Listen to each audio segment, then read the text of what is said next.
નમસ્કાર મિત્રો, આપ સૌનું સ્વાગત છે આપણી YouTube channel MS power GK પર। આજના વિડીયોમાં આપણે ભારતના બંધારણના મહત્ત્વપૂર્ણ 50 પ્રશ્નો જોઈશું। આ બધા પ્રશ્નો સ્પર્ધાત્મક પરીક્ષા માટે ખૂબ જ મહત્ત્વપૂર્ણ છે।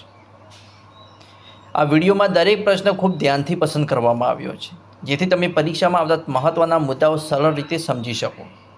તો મિત્રો, જો તમે પણ આવનારી પરીક્ષાની તૈયારી કરી રહ્યા છો તો આ વિડીયોને આખર સુધી જરૂર જુઓ અને પોતાનું જ્ઞાન વધુ મજબૂત બનાવો।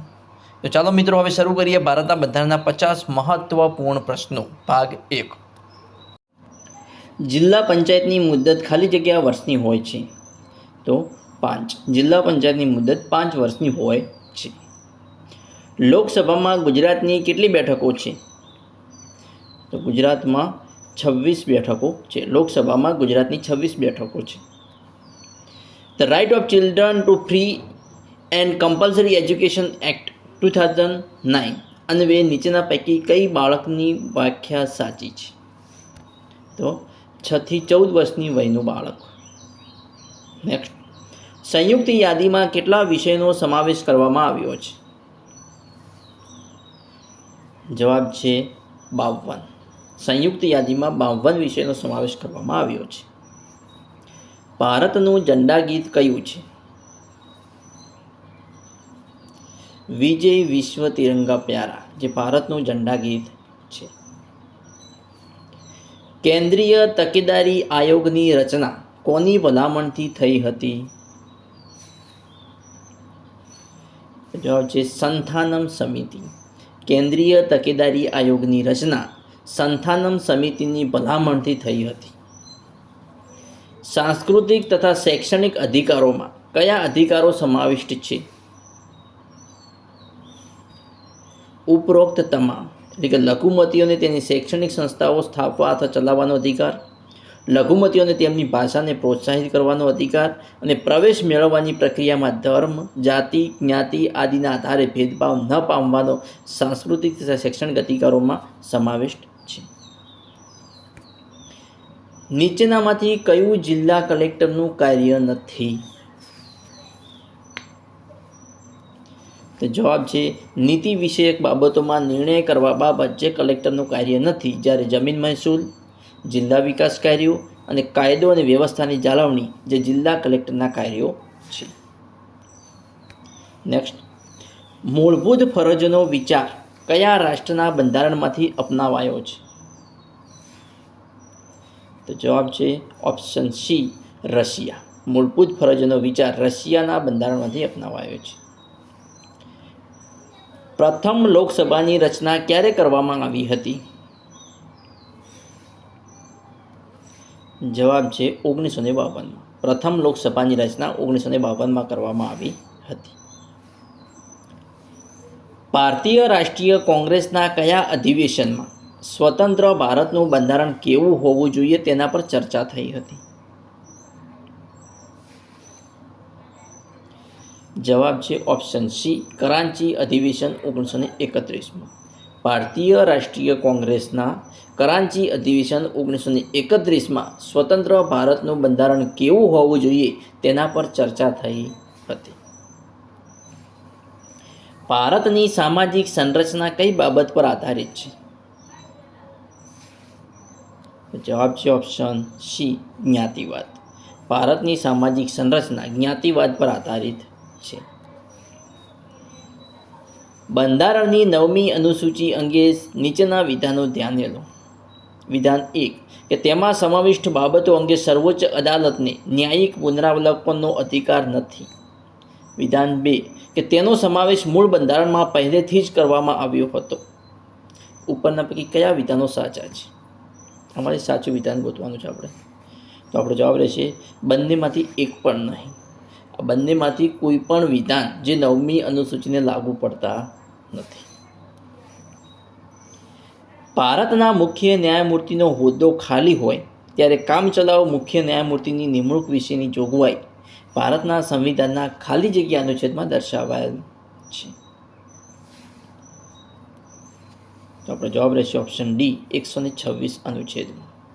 ભારતના મુખ્ય ન્યાયમૂર્તિનો હોદ્દો ખાલી હોય ત્યારે કામચલાઉ મુખ્ય ન્યાયમૂર્તિની નિમણૂક વિશેની જોગવાઈ ભારતના સંવિધાનના અનુચ્છેદ 126માં દર્શાવવામાં આવેલ છે. અનુસૂચિત જનજાતિના રક્ષણ માટે બંધારણનું કયું શેડ્યુલ સમર્પિત છે? જવાબ છે ઓપ્શન ડી, શેડ્યુલ 5 અને 6. અનુસૂચિત જનજાતિના રક્ષણ માટે બંધારણનું શેડ્યુલ 5 અને 6 સમર્પિત છે. સ્વતંત્ર રાજ્ય તરીકે ગુજરાત કઈ સાલમાં અસ્તિત્વમાં આવ્યું? આપણો જવાબ રહેશે ઓપ્શન એ, 1960માં. સ્વતંત્ર રાજ્ય તરીકે ગુજરાત 1960માં અસ્તિત્વમાં આવ્યું. 1 મે 1960ના રોજ અસ્તિત્વમાં આવ્યું. ભારતમાં સૌથી મોટો લઘુમતી સમુદાય કયો છે? આપણો જવાબ રહેશે ઓપ્શન એ, મુસ્લિમ સમુદાય, જે ભારતમાં સૌથી મોટો લઘુમતી સમુદાય છે. રાષ્ટ્રીય માનવ અધિકાર આયોગના અધ્યક્ષ અથવા અન્ય સદસ્ય પોતાનું રાજીનામું કોને આપી શકે?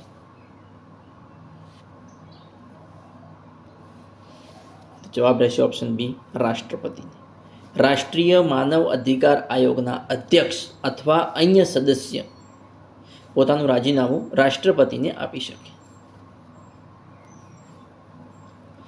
બંધારણના માર્ગદર્શન મૂલ્યો અને તેના સમર્થ અર્થ સાથે યોગ્ય રીતે જોડવાનું છે. સાર્વભૌમ, પ્રજાસત્તાક, બંધુત્વ કે બિનસાંપ્રદાયિકતા, અને જેને આપણે તેના અર્થ સાથે યોગ્ય રીતે જોડવાનું છે. તો મિત્રો આપણો જવાબ રહેશે ઓપ્શન એ, કે સાર્વભૌમ. સાર્વભૌમનું યોગ્ય લાગશે, લોકોને નિર્ણય લેવાનો સર્વોચ્ચ અધિકાર એટલે સાર્વભૌમ. પ્રજાસત્તાક.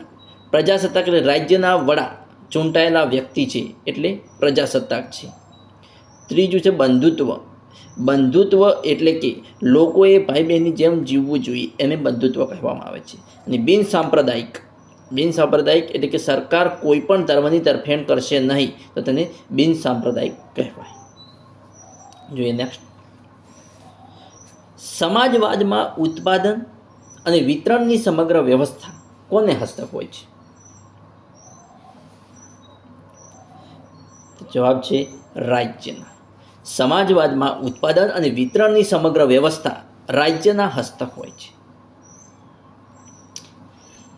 The protection of civil rights act 1955ની કલમ 10 પૈકી 1 હેઠળ કરવામાં આવેલ સંયુક્ત દંડના હુકમથી નારાજ થઈ કોઈ વ્યક્તિ the protection of civil rights rule 1977 અને નોટિફિકેશનની પ્રસિદ્ધિથી ખાલી જગ્યા દિવસમાં ખાલી જગ્યા સમક્ષ અપીલ કરી શકે. તો જવાબ છે 30 દિવસમાં રાજ્ય સરકાર કે તેના દ્વારા નિર્દિષ્ટ અધિકારી સમક્ષ અપીલ કરી શકે.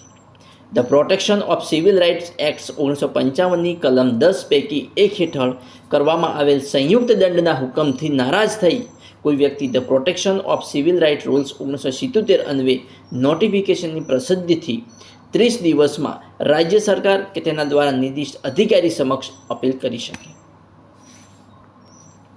નેક્સ્ટ, કે નીચેનામાંથી કઈ ભારતીય બંધારણમાંની ભાષાઓની યાદીમાં નથી?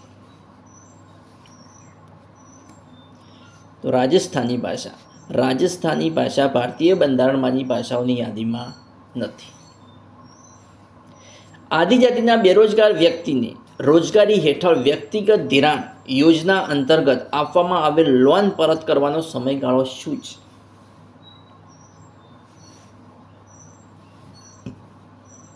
તો જવાબ છે 20 ત્રિમાસિક હપ્તા. આદિજાતિના બેરોજગાર વ્યક્તિને રોજગારી હેઠળ વ્યક્તિગત ધિરાણ યોજના અંતર્ગત આપવામાં આવેલ લોન પરત કરવાનો સમયગાળો 20 ત્રિમાસિક હપ્તા છે. નેક્સ્ટ, ભારતના બંધારણમાં કેટલા પ્રકારની કટોકટીની જોગવાઈ કરવામાં આવી છે? જવાબ છે 3. ભારતમાં બંધારણમાં 3 પ્રકારની કટોકટીની જોગવાઈ કરવામાં આવી છે. સરકારના કયા કયા પ્રકાર છે? તો આપણો જવાબ રહેશે ઉપરોક્ત તમામ, એટલે લોકશાહી, સામ્યવાદી અને રાજાશાહી, આ ત્રણેય સરકારના પ્રકાર છે. આપણા ભારતમાં કયા પ્રકાર છે? સરકારના કયા બે પ્રકાર છે? તો ભારતમાં બે જ પ્રકાર લાગુ પડે છે, લોકશાહી અને સામ્યવાદી. રાજાશાહી ભારતમાં ચાલતું નથી.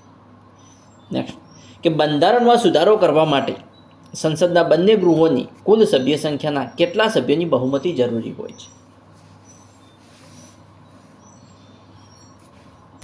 જવાબ છે 2/3. બંધારણમાં સુધારો કરવા માટે સંસદના બંને ગૃહોની કુલ સભ્ય સંખ્યાના 2/3 સભ્યોની બહુમતી જરૂરી હોય છે. ભારતના સંસદમાં કોનો સમાવેશ થાય છે? ભારતના સંસદમાં કોનો સમાવેશ થાય છે? તો જવાબ રહેશે ઓપ્શન બી, લોકસભા, રાજ્યસભા અને રાષ્ટ્રપતિનો ભારતના સંસદમાં સમાવેશ થાય છે. નીચેના પૈકી કઈ જોડ સાચી નથી?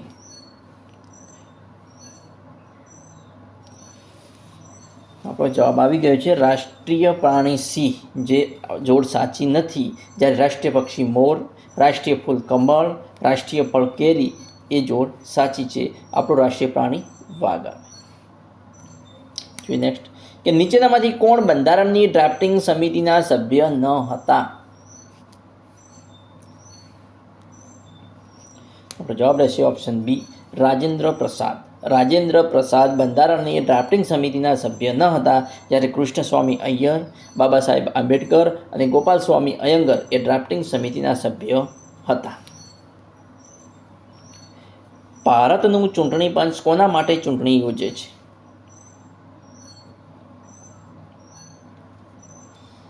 આપણો જવાબ રહેશે ઓપ્શન એ, સાંસદ, રાજ્ય વિધાનસભા અને રાષ્ટ્રપતિ માટે ભારતનું ચૂંટણી યોજે છે. ભારતની સંસદના સભ્યપદ વિશે નીચેના વિધાનોમાં સાચું વિધાન ધ્યાને લો. વિધાન 1, કે લોકસભાનો સભ્ય એક સાથે બે ગૃહોનો સભ્ય રહી શકે છે. વિધાન બી, કે રાજ્યસભાનો સભ્ય એક સાથે બે ગૃહોનો સભ્ય રહી શકતો નથી. માંથી સાચું વિધાન ધ્યાને લેવાનું છે. તો આપણો જવાબ રહેશે ફક્ત બીજું વિધાન જ સાચું છે, કે રાજ્યસભાનો સભ્ય એક સાથે બે ગૃહોનો સભ્ય રહી શકતો નથી. નેક્સ્ટ, વચગાળાનું અંદાજપત્ર ત્યારે રજૂ કરવામાં આવે છે જ્યારે ખાલી જગ્યા.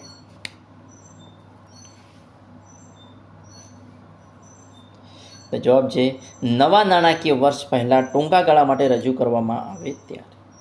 વચગાળાનું અંદાજપત્ર ત્યારે રજૂ કરવામાં આવે છે કે જ્યારે નવા નાણાકીય વર્ષ પહેલાં ટૂંકા ગાળા માટે કોઈ બજેટ રજૂ કરવામાં આવે ત્યારે. વિધાનસભા ગૃહની શિસ્ત અને ગૌરવ કોણ જાળવે છે? વિધાનસભાના ગૃહનું શિસ્ત અને ગૌરવ કોણ જાળવે છે?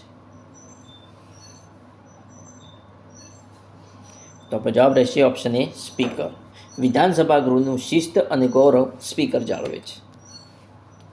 લોકસભાનું વિસર્જન કોણ કરી શકે છે?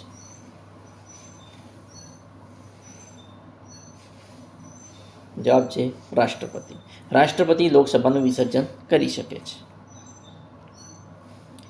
રાષ્ટ્રીય માનવ અધિકાર પંચના અધ્યક્ષની નિમણૂક માટે રચાયેલી સમિતિમાં નીચેનામાંથી કોનો સમાવેશ થતો નથી? રાષ્ટ્રીય માનવ અધિકાર પંચના અધ્યક્ષની નિમણૂક માટે રચાયેલી સમિતિમાં નીચેનામાંથી કોનો સમાવેશ થતો નથી? જવાબ છે ઓપ્શન એ, રાષ્ટ્રપતિનો સમાવેશ થતો નથી. જ્યારે પ્રધાનમંત્રી, લોકસભા સ્પીકર અને મુખ્ય વિપક્ષી દળના નેતાનો સમાવેશ થાય છે. રાષ્ટ્રીય માનવ અધિકાર પંચના અધ્યક્ષની નિમણૂક માટે રચાયેલી સમિતિમાં પ્રધાનમંત્રી, લોકસભા સ્પીકર અને મુખ્ય વિપક્ષી દળના નેતાનો સમાવેશ થાય છે. ભારતના રાષ્ટ્રપતિ પોતાનું રાજીનામું કોને આપે છે? જવાબ છે ભારતના ઉપરાષ્ટ્રપતિ. ઓપ્શન સી આપણો સાચો રહે છે, કે ભારતના રાષ્ટ્રપતિ પોતાનું રાજીનામું ભારતના ઉપરાષ્ટ્રપતિને આપે છે. રાજ્ય સેવાઓમાં ન્યાયતંત્રને કારોબારી તંત્રથી અલગ કરવા રાજ્ય પગલાં ભરશે. આ બાબત નીચેના પૈકી શામાં દર્શાવવામાં આવેલી છે? રાજ્ય સેવામાં ન્યાયતંત્રને કારોબારી તંત્રથી અલગ કરવા રાજ્ય પગલાં ભરશે. આ બાબત શામાં દર્શાવવામાં આવેલી છે? તો આપણો જવાબ રહેશે ઓપ્શન બી, રાજ્યનીતિના માર્ગદર્શક સિદ્ધાંતોમાં દર્શાવવામાં આવેલ છે કે રાજ્ય સેવાઓમાં ન્યાયતંત્રને કારોબારી તંત્રથી અલગ કરવા રાજ્ય પગલાં ભરશે. જોઈએ નેક્સ્ટ. મંત્રીમંડળ બરખાસ્ત કેવી રીતે થાય છે?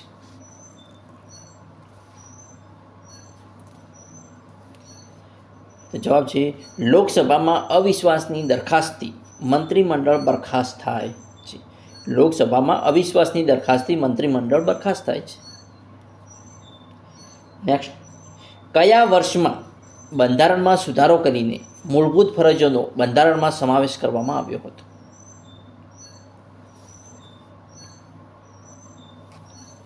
જવાબ છે ઓપ્શન સી 1976.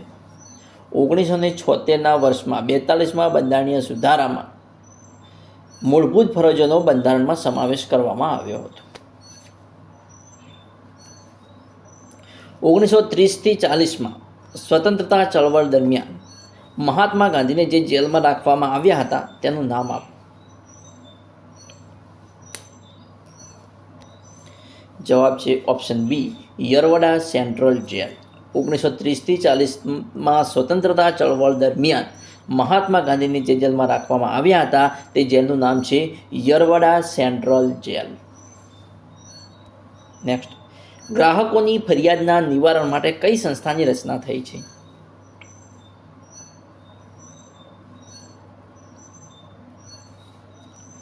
જવાબ રહેશે ઓપ્શન એ ગ્રાહક ફોર્મ. ગ્રાહકોની ફરિયાદના નિવારણ માટે ગ્રાહક ફોર્મ નામની સંસ્થાની રચના થઈ છે. 6 થી 14 વર્ષના બાળકોને મફત અને ફરજિયાત શિક્ષણની જોગવાઈ ભારતના બંધારણના કયા અનુચ્છેદમાં કરવામાં આવી છે?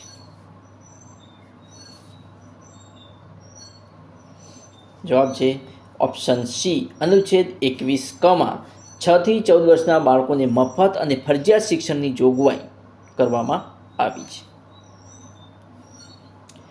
અંદાજપત્ર કોના દ્વારા રજૂ કરવામાં આવે છે?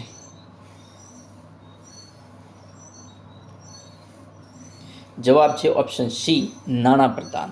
અંદાજપત્ર નાણાપ્રધાન દ્વારા રજૂ કરવામાં આવે છે. વડાપ્રધાન અને રાષ્ટ્રપતિ વચ્ચે કડીરૂપ કોણ છે?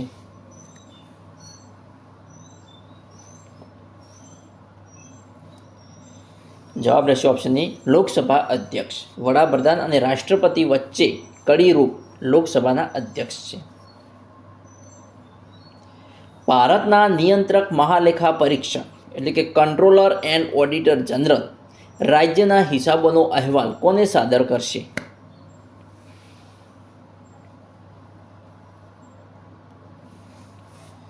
જવાબ રહેશે ઓપ્શન સી માનનીય રાજ્યપાલ શ્રીને. ભારતના નિયંત્રક મહાલેખા પરીક્ષક એટલે કે કંટ્રોલર એન્ડ ઓડિટર જનરલ જે રાજ્યના હિસાબોનો અહેવાલ માનનીય રાજ્યપાલ શ્રીને સાદર કરશે. રાષ્ટ્રપતિની માફી આપવાની સત્તા વિશે નીચેના વિધાનો ધ્યાને લો. વિધાન 1 તેઓની આ સત્તા ન્યાયિક સત્તા છે. વિધાન 2 કે તેઓ મૃત્યુદંડની સજાના કિસ્સામાં પણ આ સત્તાનો ઉપયોગ કરી શકે છે. ઉપરના બંને વિધાનો પૈકી કયા વિધાનો સાચા છે? આપણે સાચા વિધાન જણાવવાના છે. તો મિત્રો આપણો જવાબ રહેશે ઓપ્શન સી 1 અને 2 બંને. 1 અને 2 બંને વિધાનો સાચા છે કે તેઓની આ સત્તા ન્યાયિક સત્તા છે અને તેઓ મૃત્યુદંડની સજાના કિસ્સામાં પણ આ સત્તાનો ઉપયોગ કરી શકે છે. રાષ્ટ્રપતિ મૃત્યુદંડની સજાના કિસ્સામાં પણ સત્તાનો ઉપયોગ કરી શકે છે અને રાષ્ટ્રપતિ સત્તાના ન્યાયિક સત્તાધિકારી છે. વિદ્યાર્થી મિત્રો આજના 50 પ્રશ્નો અહીં પૂરા કરીએ છીએ. આવતા નેક્સ્ટ 50 પ્રશ્નો જોવા અમારી ચેનલને સબસ્ક્રાઈબ કરવાનું અને તમારા મિત્રો સાથે લિંક શેર કરવાનું ના ભૂલતા. Thanks for watching my video.